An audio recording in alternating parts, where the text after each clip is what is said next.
Good evening. I'm Psychiatrist Jay Fawver, live from Fort Wayne, Indiana. Welcome to Matters of the Mind. Now entering its 28th year, Matters of the Mind is a live call-in program where you have the chance to choose the topic for discussion. So if you have any questions concerning mental health issues, give me a call here for the Fort Wayne area at PBS 39 by dialing 969-2720, or if you're calling any place coast to coast, you may dial toll-free at 866-969-2720. Now, on a fairly regular basis, we are broadcasting live every Monday night from our spectacular PBS Fort Wayne studios, which lie in the shadows of the Purdue Fort Wayne campus. And if you'd like to contact me with an email question that I can answer on the air, you may write me via the internet at mattersofthemind, all one word, at WFWA.org. That's mattersofthemind at WFWA.org. And I'll start tonight's program with an email I recently received. It reads, Dear Dr. Fawver, I used to be very creative and emotional. What does Cobenfy treat, and could that help? Cobenfy treats schizophrenia as its main mechanism of action. Now, for the past 6 decades, the main treatment of schizophrenia has been for the purpose of blocking dopamine in the temporal lobe in the limbic system, which basically is responsible for people having hallucinations and fixed false beliefs, which we call delusions. If you block dopamine, you can help all those symptoms. Thorazine, chlorpromazine, was inadvertently discovered as an anesthetic medication, in which it was originally intended, but it was found in the 1950s that it could be used to block hallucinations and improve the ability for people to think generally. The problem with just blocking dopamine is that if you block dopamine in the front part of the brain, you can cause a worsening of the concentration, difficulty with motivation, and difficulty with enjoying things. So about 25 years ago, medications came out that block dopamine still in the limbic system, but they increase dopamine in the front part of the brain.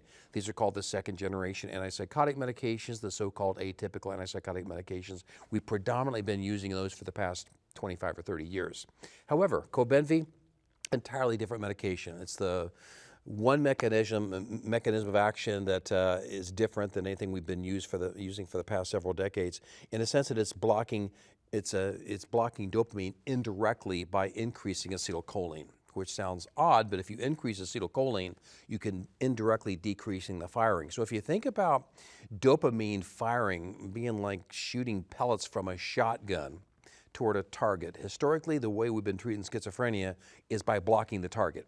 The bullets are still coming out, but the target's getting blocked. Now what's happening is the gun's not even firing.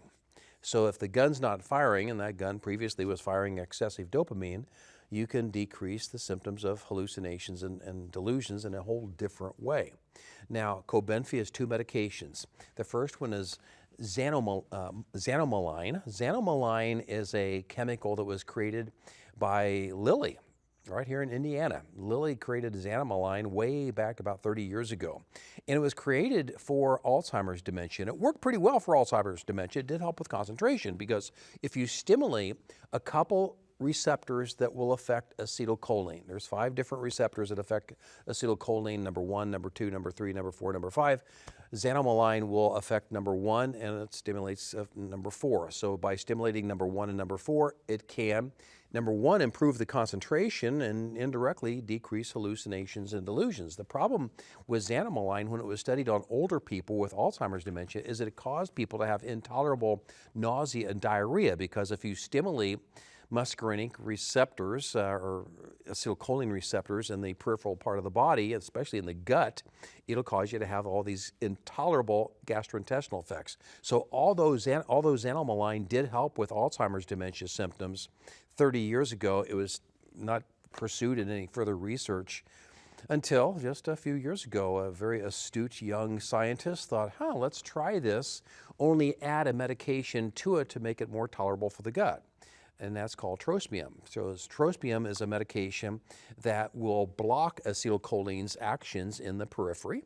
And that's why with Cobenfy, you get this interesting set of side effects where some of them are related to excessive acetylcholine and some of them are related to blocking acetylcholine, because xanomeline will increase acetylcholine in the rest of the body, whereas trospium will block it. So you've got this blocking effect like a teeter-totter.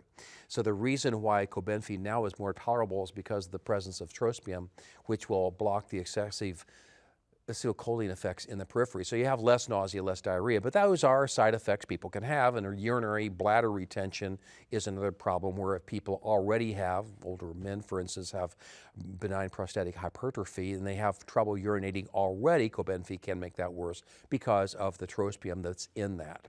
So the bottom line is Cobenfy has an entirely different mechanism of action of any antipsychotic medication we've had in the past because it works entirely differently.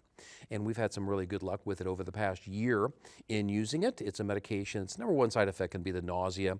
And if you take it on an empty stomach, you have less nausea. There are medications that you can use temporarily to offset the nausea that typically occurs early on, but that often goes away.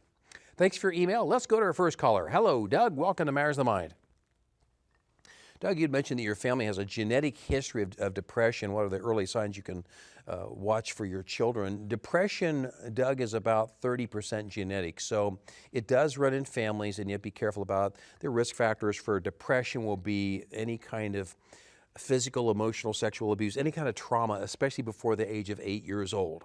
The brain is very, very active in growing and developing between the ages of 2 and 8 years old. And during that time, the brain is very sensitive to significant trauma, and that can lead a person later on to have a greater likelihood of depression. So early childhood experiences like trauma can be a big factor. We actually use a questionnaire called the Adverse Childhood Experience Questionnaire. It's called ACEs, Adverse Childhood Experiences Questionnaire.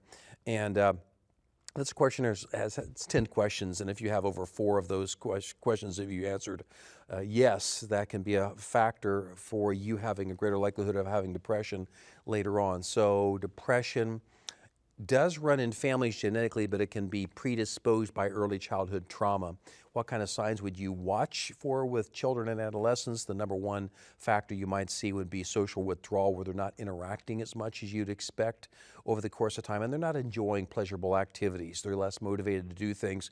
Be very careful with a child and adolescent with social media. And in social media, it's frightening how much that does affect the brain. There's actually brain scans showing that social media use proportionally and even exponentially more likely to cause depression with regular use because you get hooked into the algorithm and you have a hard time getting away from it. It actually causes a reconnection of the brain. And when you think about the brain, yeah, it's very susceptible between the ages of 2 and 8 years of age for trauma, but all the way up to the age of 24 years old, the brain is still growing. And during that time, if you're in hindering its development with social media, with marijuana, all these factors that can be detrimental to it, you can sometimes have long-term effects. So I'd say number one, be aware of any early childhood trauma for a child who has a genetic history of depression, but also number two, keep the child active. Try to keep them away from social media. Physical activity at a young age is remarkable for helping with depression. They've done studies in high school kids and middle school kids showing that if they're physically active, it not only helps with their concentration, but it helps with their mental attitude as well. Thanks for your call. Let's go to our next caller. Hello, Lance. Welcome to Matters of the Mind. Lance, you want to know, does depression and anxiety, do they worsen over time if left untreated? Possibly, Lance. If you have unmitigated depression and anxiety, what happens is you have this imbalance of glutamate and GABA in the brain itself, and it's kind of like a seizure disorder in that regard, where if you have an ongoing seizure disorder and the seizures still occur, there's physical damage that occurs in the brain. I remember a study that was done 25 years ago on women who had untreated depression, and they went on for over 4 or 5 years with untreated depression. They actually did a brain scan of this area right here in the temporal lobe of the brain called the hippocampus. That's the memory center of the brain, the library center of the brain. It got smaller and smaller and smaller. So there can be less branching of the neurons with chronic untreated depression. So if you have chronic untreated depression, you have about 80 billion neurons in the brain, and each of those individual neurons have between 20,000 and 50,000 individual branches or connections. So it's thought that with chronic untreated depression, you're more likely to have difficulty with less branching.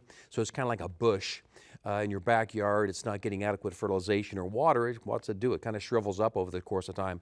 That's what can happen with people with untreated depression. They can have their individual neurons, especially the memory center of the brain, kind of shrivel up over the course of time. And it's not uncommon. I'll hear about people who have ongoing depression, it's not been treated, they'll say they have trouble with memory. And many older people think they have Alzheimer's dementia. It used to be called pseudo-dementia, but it's where you have depression and you're an older adult and you're having trouble with memory and concentration. It's because the hippocampus area of your brain is shrinking up. And when that shrinks up, it can be brought back to life again. We're finding that medications that increase glutamate transmission, you might have heard of ketamine, S-ketamine, also known as Spravato, Auvelity. These are medications that increase glutamate transmission, and in doing so, they very quickly can increase that branching and basically make the neurons more fluffy. Thanks for your call. Let's go to our next caller. Hello, Anna. Welcome to Matters of the Mind. Anna, you want to know about what I thought about managing misophonia. It's where you have difficulty with anxiety with loud chewing in crowds and you feel like it gets triggered. I think misophonia, and I don't think it's a psychiatric condition at all. I think it's an increased sensitivity to noises and in the social context as well. I think we're going to know more about it over the course of time. It's more of an ear, nose, and throat issue, I think, for right now, kind of like tinnitus, where people will hear ringing and buzzing in their ears. So misophonia is a means by which you'll hear noises and the way it gets processed in the brain can be disturbed. I don't know a lot about the research on misophonia right now, where people hear the chewing and they hear noises from other people and it causes them a lot of anxiety. So that's where we might hear about it in psychiatry.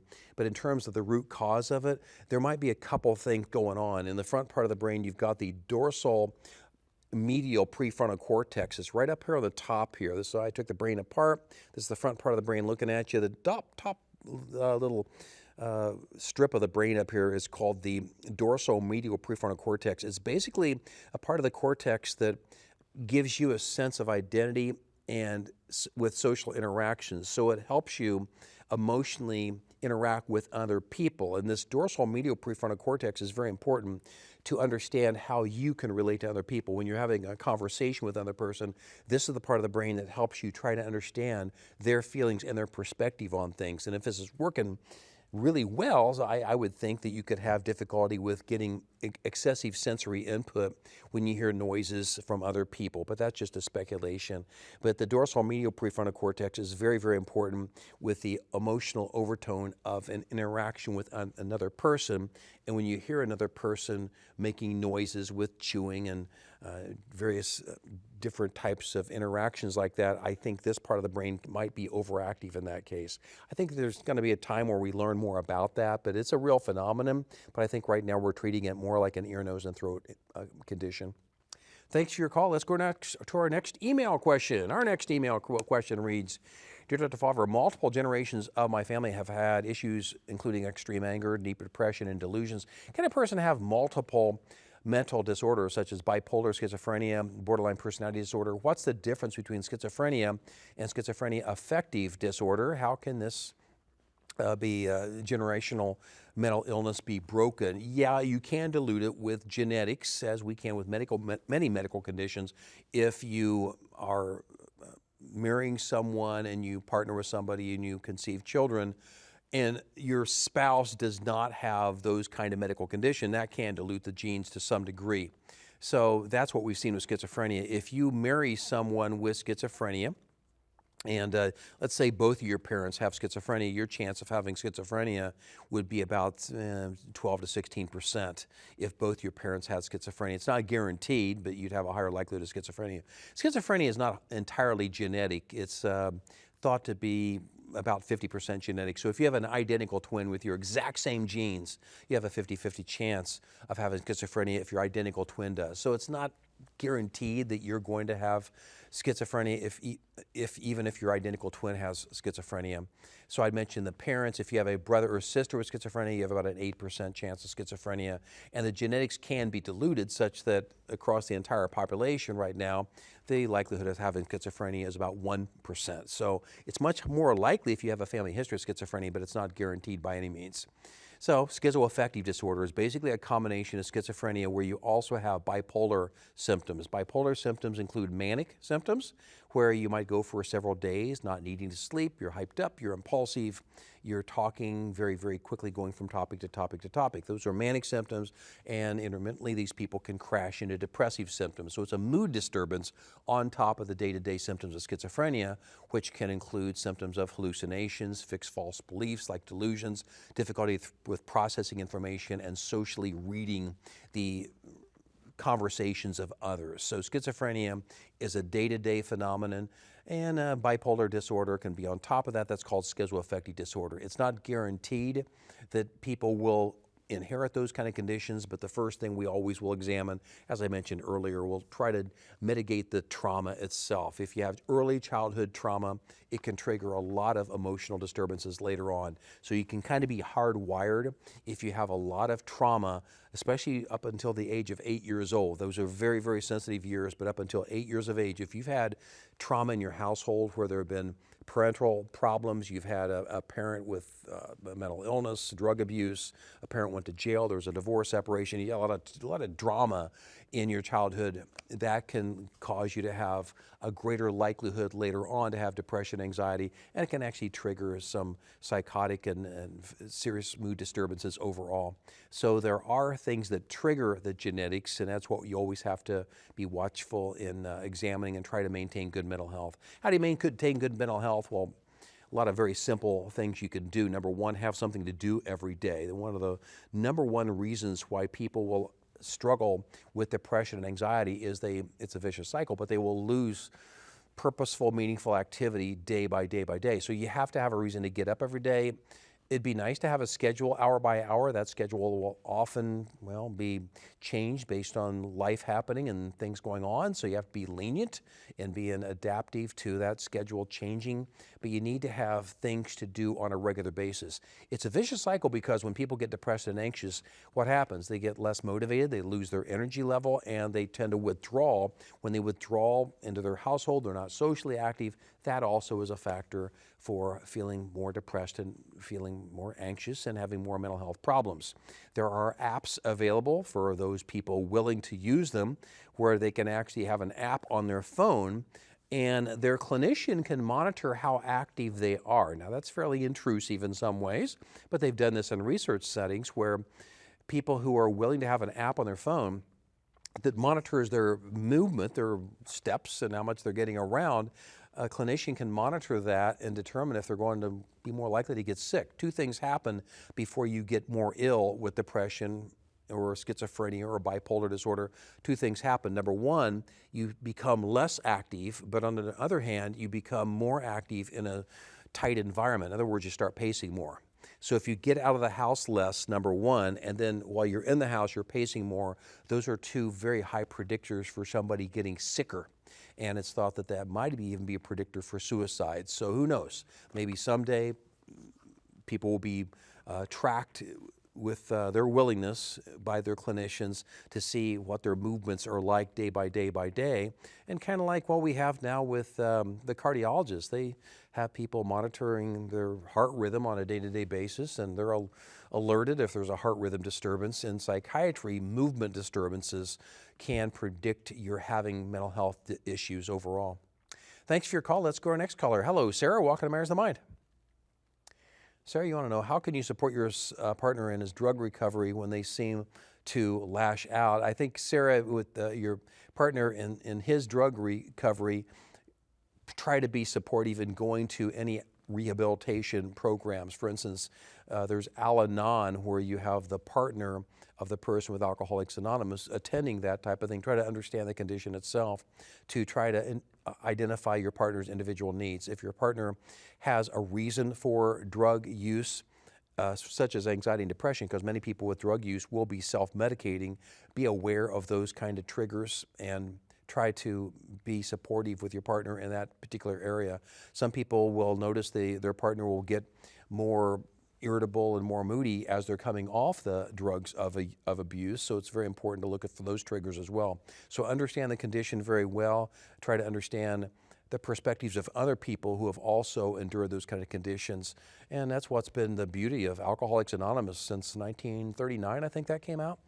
Alcoholics Anonymous has been around for a long time, where people basically are sharing their experiences, and their loved ones are also sharing their experiences with how they've dealt with that. We have National Alliance on Mental Illness. National Alliance on Mental Illness is also called NAMI. NAMI is a very supportive program, particularly for family members who have individuals in their household or family members with mental illness. And it kind of is a way of sharing as a group how they've dealt with those kind of conditions. Thanks for your call. Let's go to our next email question. Our next email reads, oh, I thought we had another email.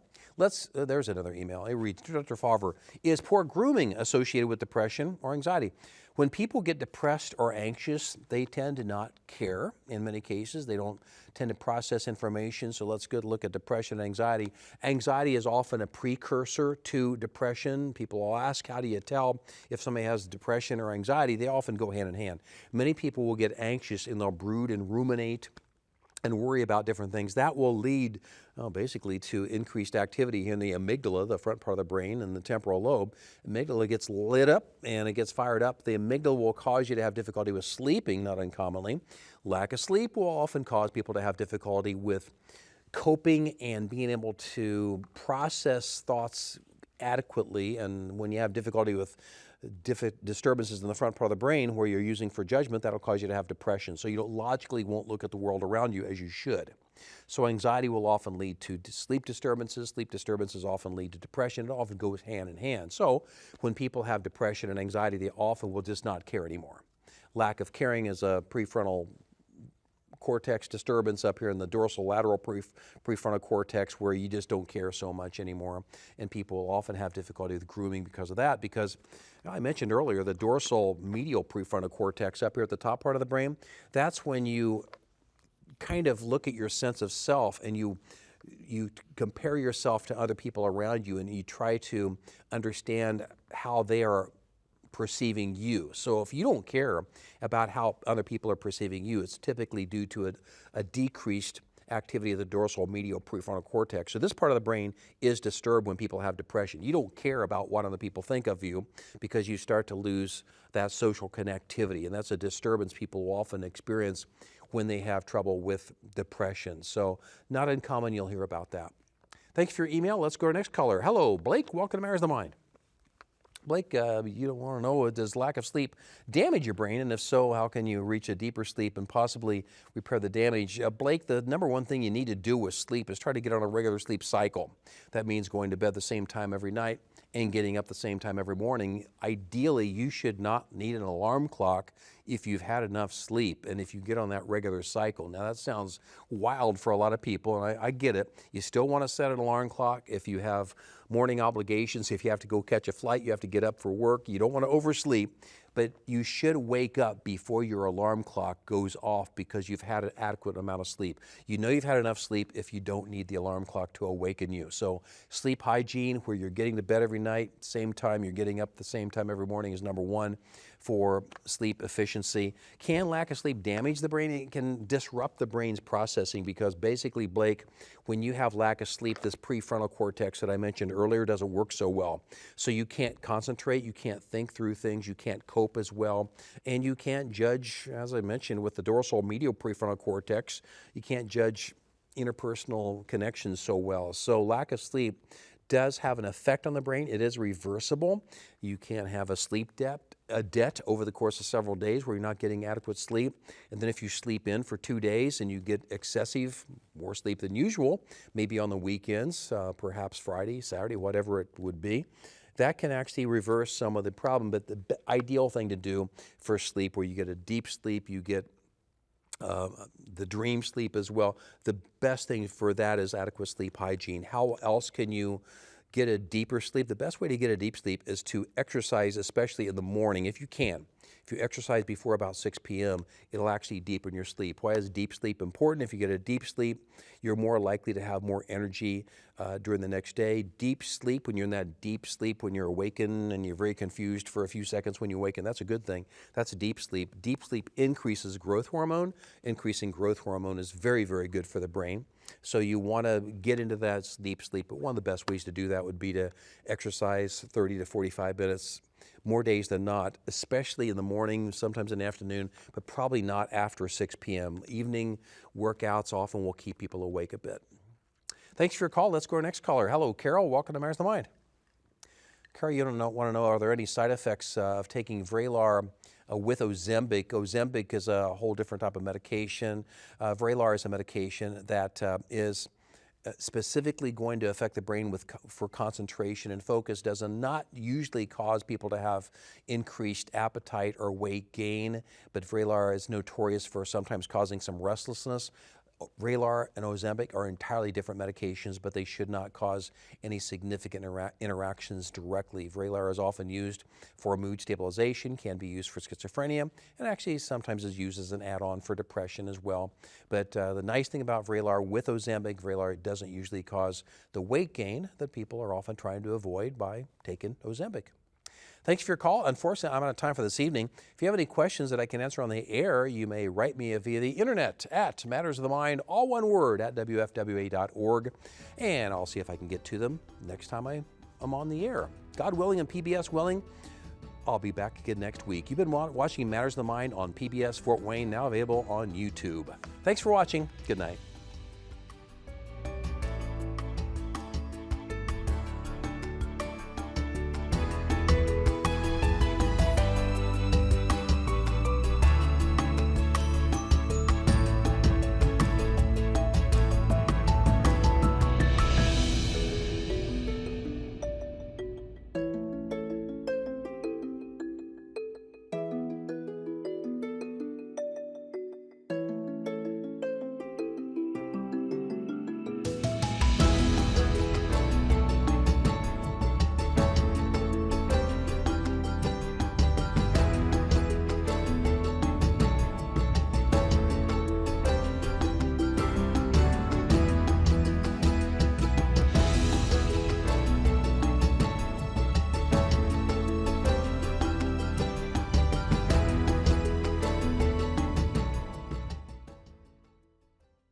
The preceding program on PBS Fort Wayne was made possible in part by Cameron Psychiatry, providing counseling and care for those that may struggle with emotional and behavioral challenges.